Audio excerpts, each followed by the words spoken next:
Hello and welcome to the very first episode of the Super Gamer Retro Rant. My name is Brad and today we're going to be looking at an all-time classic favourite game of mine, Super Mario Bros. 3.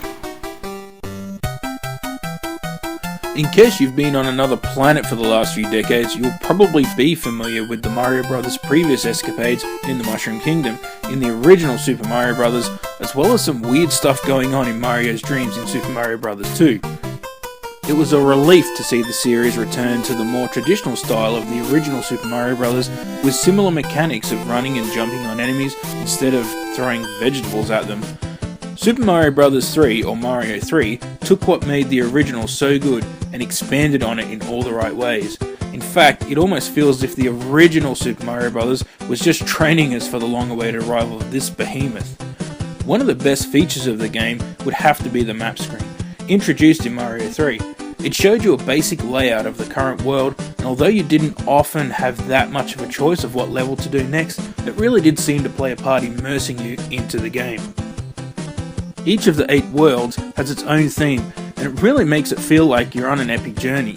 The map screen, or overworld if you want to go all RPG like on me, was such an iconic feature to me that I expected it in most platform games that I played from that point on. The level designs also made the game much more fun to play. You could decide to run through most levels quickly, or you could take your time and explore the levels in the hope of finding a few extra lives or that super rare power-up. Speaking of power-ups, this is still the best Mario game in my opinion in that respect, featuring all kinds of cool power-ups. The iconic Mushroom, Fire Flower and Star all return from the original game, and new additions like the Raccoon Leaf that let Mario actually fly. This blew my mind the first time I used it. There were also a few other suits, like the Frog suit, which worked great in the swimming levels of World 3, and the rare but super cool looking Hammer Brothers suit. I once took out a thwomp with a hammer. This suit was badass. Mario 3 also had the return of 2-player mode. This time you're working in tandem to pass the levels. There's even a classic arcade battle mode that you can both challenge each other at. My only gripe with the game was that it doesn't have a save option or a password system. This is a pretty big game, it really would have helped. However, this was kind of forgiven due to the fact that, like the previous 2 games in the series, there was a warp system, this time in the form of a whistle, which I think was a bit of a nod to The Legend of Zelda. Once you discover the warp whistles in this game, you can basically skip straight to any world you want. This gave you an option to try and play through the game fast, or take your time, explore each world, and gather those precious power-ups.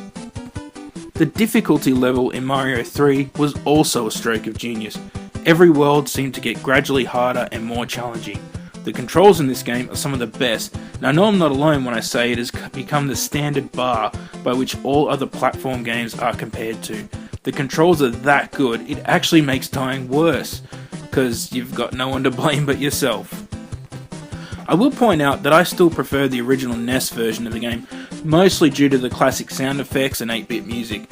As you may be aware, it was re-released on the Super Nintendo as part of the All-Stars pack, as well as on the Game Boy Advance. It's also available for download in the various online Nintendo stores for the current generation consoles, but there's still nothing like playing with an original NES controller. So there you have it, Super Mario Bros. 3.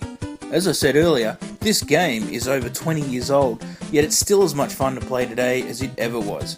I hope you enjoyed watching this retro rant. I'm Super Gamer Brad, and I'll catch you next time.